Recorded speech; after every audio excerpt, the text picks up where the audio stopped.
I'm Pam Seidel on Norfinch Drive. I am just east of Highway 400, just south of Steeles. It is here where a woman was shot and carjacked, and responding officers came under fire before the alleged gunman led them on a lengthy, high-speed pursuit.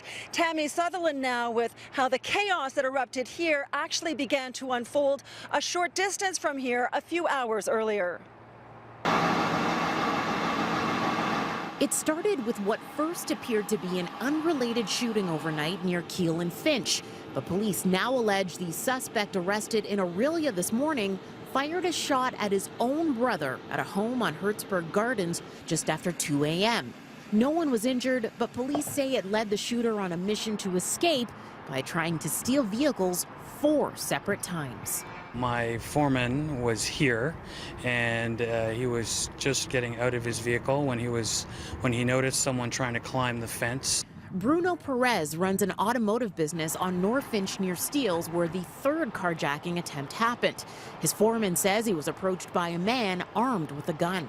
Says, "Do you want to die? Do you want to die? Do you want to die?" And then asked him for his money and the keys for his car. But when the suspect realized that it was standard transmission and he didn't know how to drive it, he moved on to another nearby vehicle. This one just over here with 2 women sitting inside. One of them was shot. We do have a female victim who's currently in hospital. Shot? With serious injuries. Employees of Centennial Optical say a staff member was wounded and her Honda Civic was stolen by the carjacker, who not only led police on a dramatic pursuit north on the 400, the man also allegedly fired at officers on 2 separate occasions.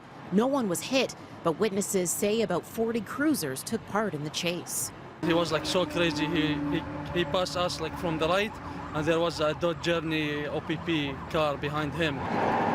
The pursuit ended in Orillia, where Christian Jarvis was arrested.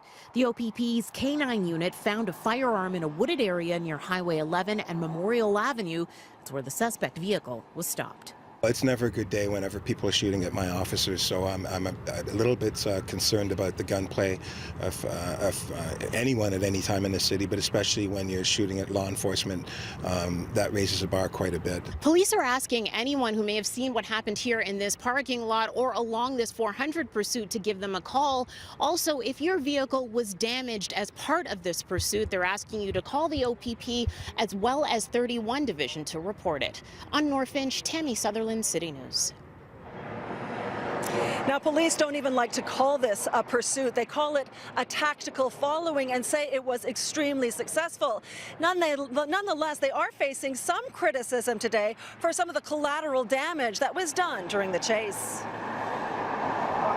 A pickup truck suffered serious damage after it was struck by an OPP vehicle during the pursuit, which is raising questions if public safety was put at risk during the chase. Investigators say while officers had to drive at high speeds, the methods they used were still safe and necessary. As a general rule, suspect apprehension pursuits of this type of nature don't normally carry on as long as they did, but we were dealing with an individual who had fired upon police. We knew he was armed, we knew he was dangerous, and we knew he had to be apprehended.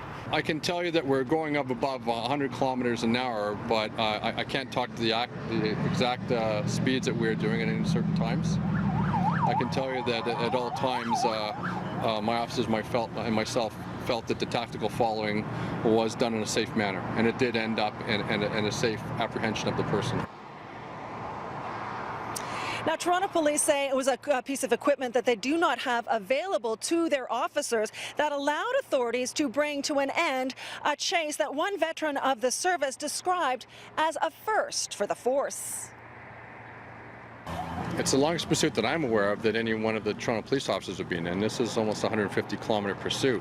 The OPP had laid their spike strips out right at the 400 and Memorial Drive, and that resulted in disabling the motor vehicle in question.